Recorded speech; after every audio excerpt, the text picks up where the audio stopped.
dalam sidang sengketa hasil pemilihan presiden 2014 hari ini, salah satu saksi dari tim Prabowo Hatta mengungkapkan adanya pembagian sembako bagi setiap ketua RT di Kabupaten Tangah Bunggu, Kalimantan Selatan satu hari sebelum pencoblosan. Namun dalam bingkisan tersebut juga berisi baju yang bergambar pasangan nomor urut 2 Jokowi JK.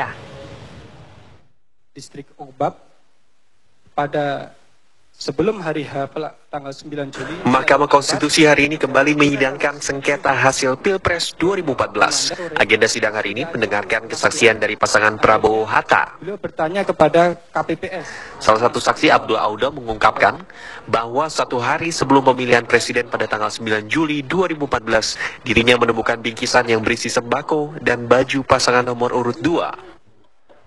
Rencananya bingkisan tersebut akan dibagikan kepada setiap ketua RT di Kecamatan 1, Kalimantan Selatan.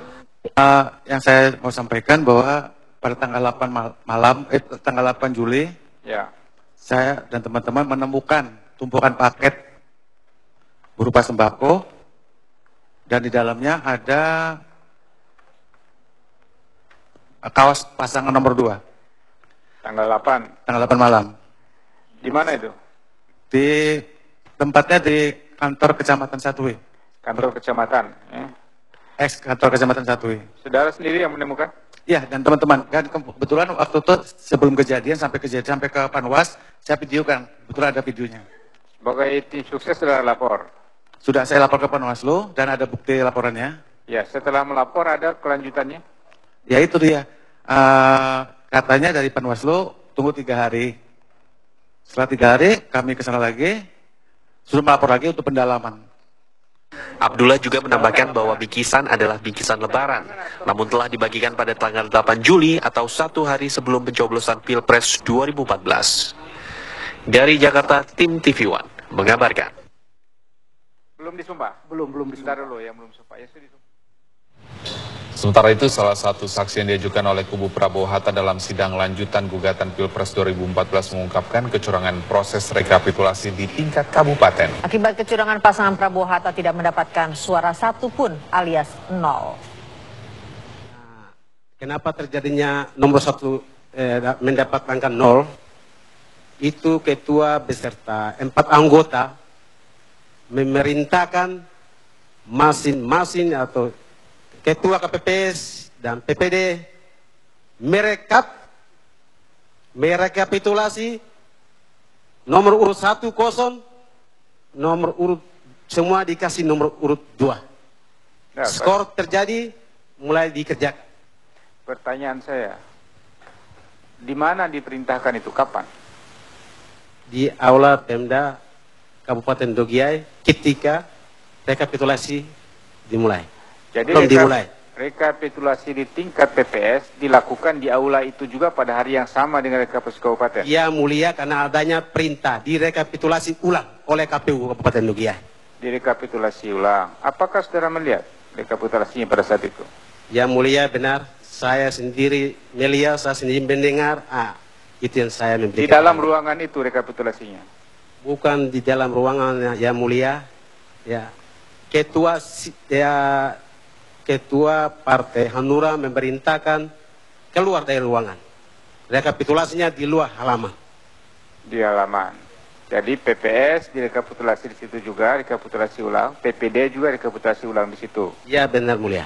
Saudara tidak ikut melihat mereka melakukan rekapitulasi? Melihat? Melihat. Ikuti sampai selesai. Ya, apakah ada saksi dari pasangan nomor 1 juga yang melihat rekap itu selain saudara? Benar sekali ya mulia. Ada. Ada 2. Sama saya kami 3. Pada saat terakhir sudah tanda tangani hasil rekapitulasi dalam formulir DB? Karena kekecewaan ya kami jelas menolak untuk tanda tangan. Menolak tanda tangan. Oke lah, cukup. Kabupaten Dogiai yang mulia seluruhnya menolak tanda tangan. Ya, dan saat ini Mahkamah Konstitusi masih menggelar sidang sengketa pemilihan presiden 2014. Kita akan simak bagaimana jalannya sidang yang saat ini masih berlangsung. Kita terus bersama. Sampaikan surat penarikan diri Yanuar sama. Tapi saya tanyakan kepada Pak Aziz. Aziz Subekti ini kan sakit pada hari mohon maaf kepada Pak Yanuar. Yanuar ya. Iya. Karena memang konsekuensi dari menarik diri itu berbeda dengan mengundurkan diri. Kalau menarik diri itu ditinggal dari proses, sedangkan mengundurkan diri itu dicoret dari tahapan berikutnya. Nah, berkaitan dengan itu, tentunya peristiwa penyampaian surat ini kan sore hari ya, Pak Yanuar ya, siang menjelang sore. Pertanyaannya, ketika malam, sekitar pukul 21 lewat, KPU menerbitkan SK nomor 535 tentang rekapitulasi hasil perhitungan suara secara nasional. Apakah kemudian pasangan calon nomor urut 1 juga diberikan salinan SK itu oleh KPU? Ya, Pak Yanuar ya, silakan. Diberikan yang mulia. Diberikan. Kemudian satu lagi pertanyaan yang mulia. Ini menarik, apakah di dalam SK tersebut pasangan calon nomor urut 1 itu masih ada dan ditetapkan perolehan suaranya secara nasional? Masih ada. Masih ada ya? Masih ada. Jadi tidak dicoret? Tidak. Tidak didiskualifikasi ya? Tidak. Baik. Dari kami cukup yang mulia. Ya, ya cukup ya. Termohon ada pertanyaan? Ada majelis. Ya, silakan. Baik, yang pertama untuk saksi Salman.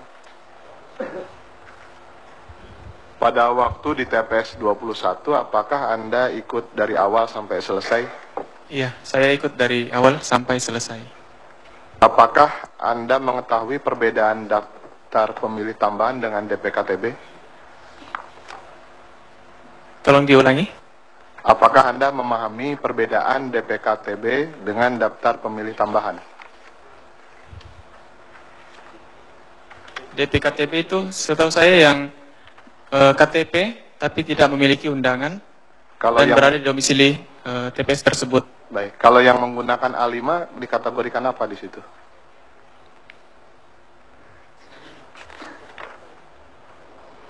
Anda tahu atau tidak? Saya tidak tahu. Tidak tahu. Baik. Pertanyaan lain. Pada waktu pemilih datang, Anda hadir di situ? Saya hadir. Hadir. Ya. Berarti Anda tahu pemilih yang menggunakan DPKTB juga ada di situ? Iya, benar. Ya. Apakah Anda sempat meminta kepada KPPS atau melihat daftar hadirnya? Saya meminta tapi tidak diberikan. Iya. Meminta tapi tidak di. Iya, tidak diberikan daftar DPKTB di akhir pemungutan suara. Pada waktu sebelum mereka memilih, apakah Anda keberatan yang menggunakan DPKTB itu memilih? Iya, saya keberatan pada jam 9 itu waktu dipersilahkan. Oke, keberatan Anda itu pada jam 9 atau pada orangnya?